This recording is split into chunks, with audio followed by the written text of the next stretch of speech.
नारद जी ने भगवान से पूछा कि प्रभु ये बताओ, आप सबसे ज्यादा प्रेम किसे करते हैं? भगवान बोले, नारद जी अभी हमारे सिर पे बड़ा दर्द है, जाओ किसी भक्त के पांव की धूली लेके आ जाओ। यदि वो भक्त अपने पांव की रज हमें दे दे और हम माथे पर लगाएं तो हमारा ये सिर ठीक हो जाएगा, दर्द समाप्त हो जाएगा। नारद जी बोले, मैं अभी लाया। नारद जी बड़े बड़े संतों के पास गए, महाराज अपने चरणों की जरा धूल दे दो, भगवान के माथे पे दर्द है, जरा माथे पर लगाना है। सबने मना कर दिया, नारद जी हम अपने पांव की धूली देंगे, भगवान माथे पर लगाएंगे तो हमें पाप लगेगा, हमें नरक जाना पड़ेगा कि हमारे पांव की धूली भगवान लगा रहे हैं। बड़े बड़े साधु संत जप तप करने वाले योगियों से नारद जी ने चरण रज मांगी, सबने मना कर दिया। खाली हाथ नारद जी आए। नारद जी ने कहा, प्रभु आपके लिए कोई धूल दे ना सका, सबको डर लगा कि कहीं वो नरक ना चले जाएं, कहीं उन्हें पाप ना लग जाए। नारद जी, तो क्या हमारे सिर का दर्द ठीक नहीं होगा? भगवान ने कहा, नारद जी कुछ करो, दर्द से सिर फटा जा रहा है, बड़ी पीड़ा है। क्या करूं प्रभु, आप ही कोई उपाय बताओ। भगवान बोले, तुम वृंदावन चले जाओ। नारद जी बोले, वृंदावन में कौन है? हमारी गोपियां हैं। तो क्या वो गोपियां उन साधु संतों से ज्यादा विद्वान, समझदार और भक्त हैं? भगवान बोले, नहीं तुम जाओ तो।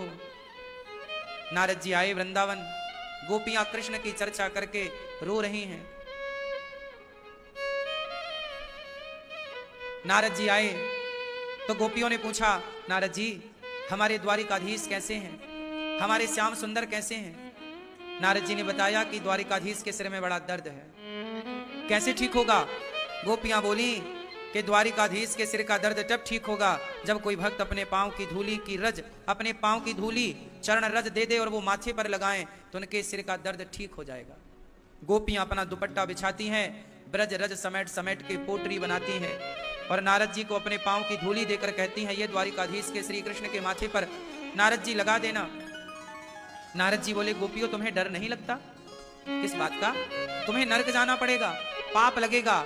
गोपियां बोली, नारद जी 100 जन्म क्या 1000 जन्म नरक में गुजारना पड़े तो मैं गुजार लूंगी, पाप जितना लगना है लग जाए, पर मेरे कन्हैया के माथे पे दर्द है, ये मैं बर्दाश्त नहीं कर सकती। नारद जी यदि मेरे नरक जाने से कृष्ण के माथे का दर्द ठीक होता है तो मैं 1000 बार नरक जाने को तैयार हूं। मुझे पाप लगने से, मेरे पाप लगने से कृष्ण के माथे का दर्द ठीक होता है तो मैं उस पाप की गठरी को उठाने को तैयार हूं। ये देखकर नारद जी पानी पानी हो गए।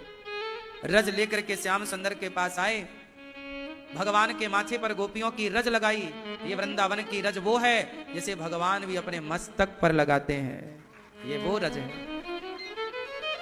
भगवान ने नारद जी से कहा, देख लिया नारद जी, बड़े बड़े संत डरते थे नरक जाने से, पर मेरी गोपियां डरती नहीं है, इसलिए इस धरती पे बड़े बड़े भक्त हुए होंगे, पर भक्तों की लिस्ट में पहला नाम वृंदावन की उन गोपियों का है जो भगवान के लिए नरक जाने को भी तैयार हैं। गोपियां कहती हैं, हम ब्रज की भोली गवारनिया,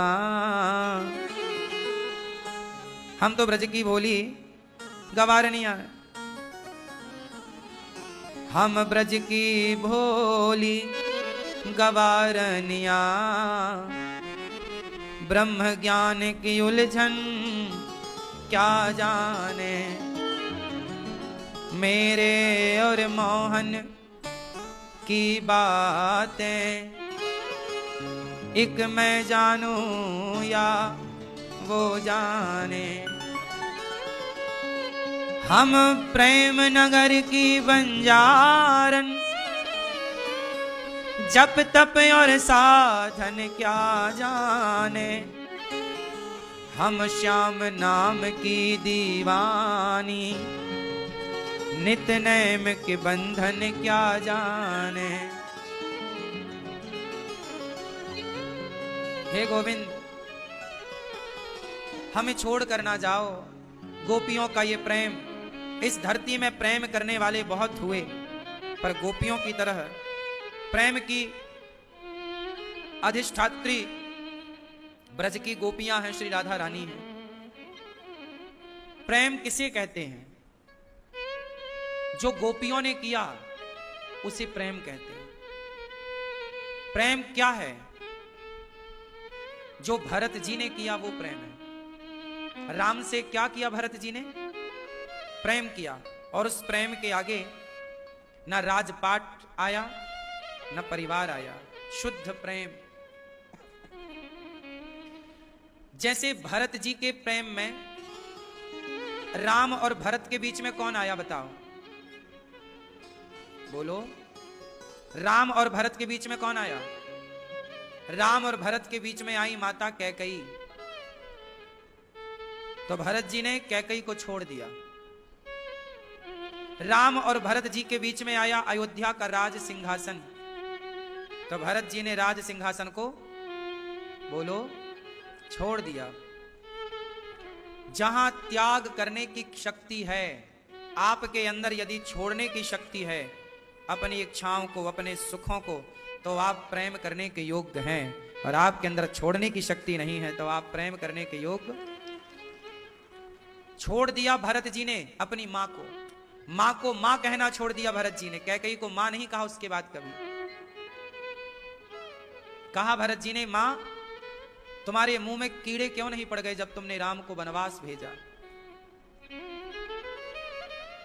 प्रेम में बीच में कोई आए तो उसे किनारे किया जाए। एक भक्त और भगवान के बीच में कोई ना हो, रास्ता एकदम क्लियर हो, साफ हो। जबकि आप लोगों का रास्ता बिल्कुल साफ नहीं है। आपके और भगवान के बीच में कौन है? आपका और भगवान का जो रास्ता है, भक्त और भगवान का, इस आपके और भगवान के बीच में ना बहुत सारे लोग हैं। पहला तो आपका मोह है। क्या भरत जी के प्रेम में क्या मोह, भरत जी के राज्य का मोह, परिवार का मोह, पत्नी का मोह, क्या रुकावट बना? बोलो।